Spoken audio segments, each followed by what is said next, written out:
कि आप लोग देख रहे हैं 2-3 दिन से एक वीडियो वायरल हो रहा है जिसमें सिख कम्युनिटी कह रही है कि हमारी 2 बच्चियां दनमीत और मनमीत मिसिंग हैं, जिसमें मनमीत को तो ये वो बोल रहे हैं कि उन्होंने मनमीत को रिकवर कर लिया है और दनमीत जो है दनमीत स्टिल मिसिंग है। अभी भी दनमीत को हमें दिया जाए।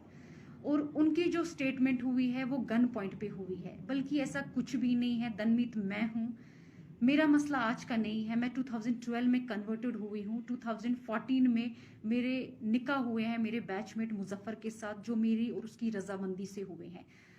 उसके बाद 6 जून 2021 में अपने घर से निकली। मैंने अपने घर में कॉल भी किया कि मैं अपनी मर्जी से निकली हूँ, मुझे ढूंढना नहीं। और विद इन 2 घंटे में पुलिस ने मुझे लोकेट कर दिया और सदर पुलिस स्टेशन बागात ले आए, जिसमें ऑलरेडी पूरी सिख कम्युनिटी और मेरी फैमिली वहां पर थी। उसके बाद एसएचओ ने मेरा स्टेटमेंट लिया, जो मेरा स्टेटमेंट सिर्फ ऑरल ले रहा था। मैंने उसको ये बोला, आप मेरा स्टेटमेंट रिटन कीजिए, आप जो मैं बोल रही हूँ आप रिटन कीजिए। मैं उनको ये बता रही थी 2012 में मैं कन्वर्टेड हुई हूँ, 2014 में मेरे निकाह हुए हैं, मेरे डॉक्यूमेंट्स हाई कोर्ट के हैं, आप एक बार डॉक्यूमेंट्स चेक कीजिए मेरे। और इतना सब कुछ सुन के भी लड़के को लॉकअप में डाला गया था, उसके ऊपर एक्ट्स और चार्जेस लगा दिए गए थे। मैं उनको बार बार बोल रही थी कि मेरा 2012 में कन्वर्टेड हूँ मैं 29 ईयर ओल्ड गर्ल हूँ। मैं एक छोटी बच्ची आपने पकड़ के नहीं लाई कि आप मुझे मेरी फैमिली की ओर हैंड ओवर कर रहे हो। वो उन्होंने मेरी फैमिली को बिना कोई मेरी स्टेटमेंट रिटन किए हुए मेरी फैमिली को मुझे दे दिया। मैं बार बार उनसे ये कह रही थी कि प्लीज आप मेरे डॉक्यूमेंट्स देखिए। उन्होंने मेरे डॉक्यूमेंट्स चेक भी किए, स्टिल उन्होंने मेरी फैमिली को मुझे हैंड ओवर कर दिया। और उसके बाद ही नेक्स्ट डे 7 को मेरी फैमिली मुझे यहाँ से जम्मू ले गई। और जम्मू जाते ही क्या हुआ, जम्मू जाते ही वो लोग मुझे पंजाब ले गए। पंजाब में मेरे को अलग अलग फेडरेशंस मिलने आ रहे थे, वो मेरे को ब्रेन वॉश कर रहे थे। वो वहां पर मेरे को ये समझा रहे थे कि आप जो स्टेटमेंट है वो अगेंस्ट देना, लड़के के फेवर में नहीं देना। मैं वहां पर भी सबको यही बोल रही थी कि लड़के ने मेरे को कोई किडनैप नहीं किया है, मैं अपनी मर्जी से आई हुई हूँ। हमारे पास हाई कोर्ट के डॉक्यूमेंट्स है, आप वो देख सकते हो। लड़के के ऊपर जो भी एक्ट्स लगे हैं वो बेसलेस हैं, फॉल्स हैं, क्योंकि ये सब मेरी रजामंदी से हुआ है। हमारे जो डॉक्यूमेंट्स है वो हाई कोर्ट के डॉक्यूमेंट्स हैं। इतना सुनने के बाद भी उन्होंने मुझे कहा नहीं ऐसा नहीं हो सकता है, हम आपको उनके पास वापस नहीं भेज सकते हैं। मैं उनको बार बार कहती थी आपने कोई 16 साल की बच्ची पकड़ के नहीं लाई है, मैं एक मैच्योर गर्ल हूं और मैं एक एडुकेटेड गर्ल हूं। इतना सुनने के बाद भी वो मुझे यही थ्रेटनिंग दे रहे थे कि अगर आपने ऐसा स्टेटमेंट वहां पर दे दिया जो स्टेटमेंट लड़के के फेवर में होगा, तो हमारे शूटर्स वहां पर बाहर आपका वेट कर रहे होंगे, आपको निकलते ही शूट कर दिया जाएगा, या तो वैसा नहीं अगर हम करेंगे एसिड अटैक तो आप पे हो जाएगा, या हम उनकी फैमिली पे एसिड अटैक कर देंगे। वो मुझे थ्रेटनिंग सीधे दे रहे थे मेरे फेस पे। उसके बावजूद भी मैंने उनको कोई वीडियो नहीं दिया। वो मुझे कह रहे थे आप हमें अपना वीडियो दीजिए, वो वीडियो हम कश्मीर में दे देंगे, कश्मीर का जज उस वीडियो पे अपनी जजमेंट दे देगा।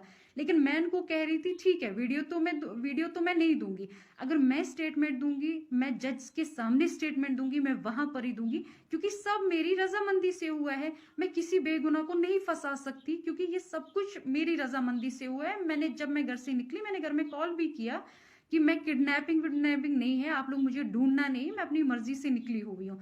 और उसके बाद भी उन लोगों ने मेरी बात नहीं सुनी। तो हम जम्मू आ गए, क्योंकि उनका जो प्लान था, जो उनका नेक्स्ट प्रोपागंडा वहां पर ये था कि लड़की को गोल्डन टेम्पल से बाहर निकालो, लड़की जैसे ही बाहर निकलती है हम इस पे कोई अटैक कर देंगे। मे बी वो कुछ भी हो सकता था, वो एक्सीडेंट भी हो सकता था, वो शूट भी हो सकता था। तो उसके बाद हम एक पोस्टमार्टम रिपोर्ट देंगे, जिस पोस्टमार्टम रिपोर्ट में हम ये मेंशन करेंगे कि ये एक सडन डेथ हुआ है, इस लड़की का हार्ट कोलैप्स हो गया है या इसको ब्रेन हेमेज हो गया है। हम जो भी करेंगे हम बिल्कुल साफ सुथरा करेंगे, हम इसको ये बता देंगे इस पे सिर्फ इसका एक सडन डेथ हुआ है, आप लोगों को कोई कभी किसी चीज में नहीं पकड़ सकता है। और ये चीज मैंने सुन ली थी। मैंने अपनी फैमिली को मॉर्निंग में इंसिस्ट किया हम यहाँ पर नहीं रहेंगे, चाहे कुछ भी हो जाए, मैं यहाँ सुसाइड कर लूंगी, हम यहाँ से निकल जाएंगे। हम यहाँ से निकलते हैं, ठीक है जैसा आप बोलोगे जम्मू में मैं आपको ये स्टेटमेंट दे दूंगी, बट मैं पंजाब में ये स्टेटमेंट कभी भी नहीं दूंगी। और उसके बाद हम लोग जम्मू आ गए। जम्मू आते ही जैसे हम एक दिन रुके, नेक्स्ट मैं अपनी फैमिली के साथ 6 जून से लेके 25 जून तक थी। 25 जून को मॉर्निंग में मेरे फैमिली में कॉल आया कि हम कश्मीर पुलिस से हैं, हम गेट के बाहर हैं, आप आइए। तो मेरी फैमिली में 2 बंदे बाहर गए, वो उनसे मिले। वहाँ पर जम्मू जानीपुर की पुलिस भी थी, ये नहीं था कि वहाँ पर खाली कश्मीर पुलिस थी, वहाँ हमारे घर के साथ ही एक पुलिस स्टेशन है, उनकी पुलिस भी वहाँ पर थी। उसके बाद वो मेरे रूम में आए, उन्होंने मुझे बोला मैडम चलिए, हमारे पास हाई कोर्ट के ऑर्डर्स हैं। वो ऑर्डर हमने देखे और सीधे पहले मुझे जानीपुर पुलिस स्टेशन में ले गए। जानीपुर पुलिस स्टेशन के बाद उन्होंने मुझे जानीपुर एसएचओ ने मुझे हैंड ओवर किया कश्मीर पुलिस के हवाले। और उन्होंने को बोला, जब सब उन्होंने हाई कोर्ट के ऑर्डर्स देखे, हाई कोर्ट के डायरेक्शंस देखे, तो उन्होंने बोला आप लड़की ले जा सकते हैं। और उसके बाद ही हम आगे हम यहाँ पर पहुंचे, मुझे वुमेन्स पुलिस स्टेशन में रखा गया। वहां पर मेरे को ना कोई मिलने आया, ना मैं किसी से मिलना ही चाहती थी।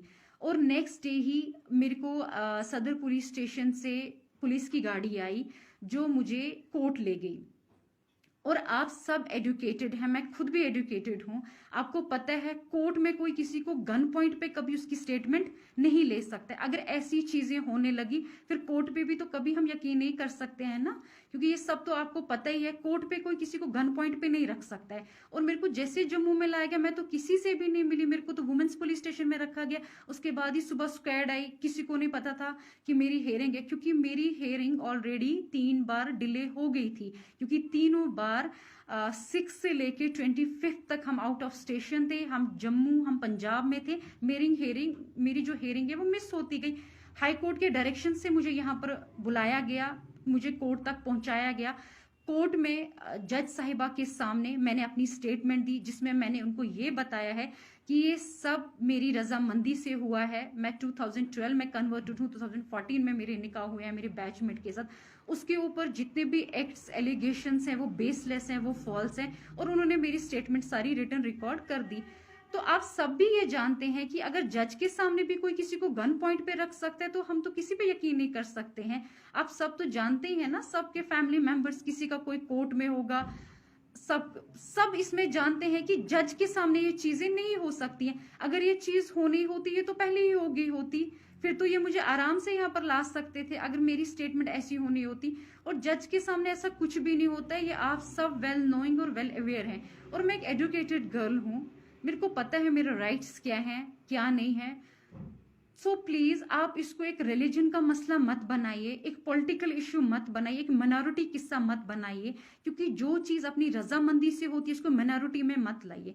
क्योंकि मैं अपनी मर्जी से कन्वर्टेड हुई हूँ। और प्लीज मैं सबसे ये बोल रही हूँ कि ये 2 दिन और 3 दिन का मसला नहीं है, 2012 का मसला है। मेरे डॉक्यूमेंट्स पूरी सिख कम्युनिटी के पास हैं इस टाइम पर। मुझे समझ नहीं आ रहा है वो ये क्यों बोल रहे हैं गन पॉइंट पे रखा गया है। हम कोई छोटे बच्चे नहीं है, मैं कोई छोटी बच्ची नहीं हूँ, मैं 28 ईयर्स ओल्ड गर्ल हूँ। मेरे को कौन गन पॉइंट पे रख सकता है? ऐसा है कि ऐसा भी होने लगा, गन पॉइंट पे स्टेटमेंटें होने लगी, फिर तो मुझे लगता है हर एक स्टेटमेंट ऐसी होनी चाहिए। ऐसा कुछ भी नहीं है, मेरी हर स्टेटमेंट जो है वो मेरी रजामंदी से हुई है। मेरे को कोई दबाव किसी का नहीं था, किसी का भी मेरे को। इनफैक्ट अगर दबाव मुझे दिया गया वो मेरे को बाहर दिया गया कि अगर आप कश्मीर में आपने लड़के के फेवर में कोई भी स्टेटमेंट दी, हम आपको जिंदा नहीं रखेंगे, आप पे अटैक होने वाला है, उसकी फैमिली में होने वाला है, उसके ऊपर हो जाएगा, लड़के को हम कभी सेंट्रल जेल से नहीं निकलने देंगे। यहाँ पर तो वैसा मेरे को कोई थ्रेटनिंग नहीं था, मैंने तो फ्रीली अपनी सारी स्टेटमेंट यहाँ पर दी है। और प्लीज मैं आप सबसे ये बात बोलती हूँ, इसको प्लीज रिलीजन को बीच में मत लाइए, माइनॉरिटी को कम से कम बीच में मत लाइए, क्योंकि ये माइनॉरिटी का किस्सा नहीं। आप लोग प्रोपेगेंडा बना रहे हो, माइनॉरिटी में ऐसा हो रहा है वैसा हो रहा है, ऐसा कुछ भी नहीं है। मेरे को अपने राइट्स पता है, मेरे राइट्स क्या हैं। सो प्लीज आप ये चीजें मत इसमें कीजिए, माइनॉरिटी को बीच में मत कम से कम लाइए कि माइनॉरिटी को देखे हमारी बच्चियों के साथ ऐसा हो रहा है वैसा हो रहा है। क्योंकि बच्चियां बच्ची नहीं है, जो बच्ची 28 ईयर्स ओल्ड गर्ल है उसको तो सुप्रीम कोर्ट के ऑर्डर्स है, वो अपने राइट्स खुद चुन सकती है। Right to religion, right to marriage, ये तो आप सब नोएंगे इस बारे में। सो प्लीज रिलीजन के नाम पे ये दंगे फसाद मत करवाइए, ये डिमांड मत कीजिए वो मिसिंग है। मैं कोई मिसिंग नहीं हूं, मैं जहां पर हूं मैं अपनी मर्जी से हूं और मैं बहुत खुश हूं। सो प्लीज इसको रिलीजन का नाम और माइनॉरिटी का नाम मत बताइए। मैं कोई छोटी बच्ची नहीं हूं जिसको बोल कर ये करके ये चीज कराई जाए। फिर तो मैं अपनी फैमिली के साथ पूरा 25 डेज थी, जिसमें उन लोगों ने मेरी 3 हेयरिंग्स मिस हुई हैं यहाँ पर। और 4th हियरिंग में जब हाई कोर्ट के डायरेक्शंस थे तब मैं यहाँ पर पहुंची हुई हूँ। सो प्लीज आप इसको माइनॉरिटी का किस्सा मत बनाइए, इसको इतना बड़ा पॉलिटिकल इश्यू मत बनाइए। जो चीज अपनी रजामंदी से हुई है उस चीज को प्लीज आप लोग पॉलिटिकल इश्यू और रिलीजन इश्यू मत बनाइए। Okay, thank you.